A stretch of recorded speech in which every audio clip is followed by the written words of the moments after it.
আমবাগিচার হাটে সবচেয়ে বড় গরু গোল গরু সাইওয়াল, সবচেয়ে বড় সাইওয়াল। আরে জিগা কই আছে? ওই কই আসোস?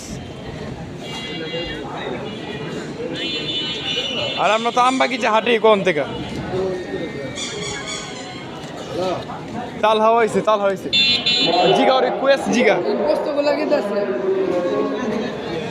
হ্যাঁ ভাই, তুমি কি পোস্তগুলা কিনতেছো না?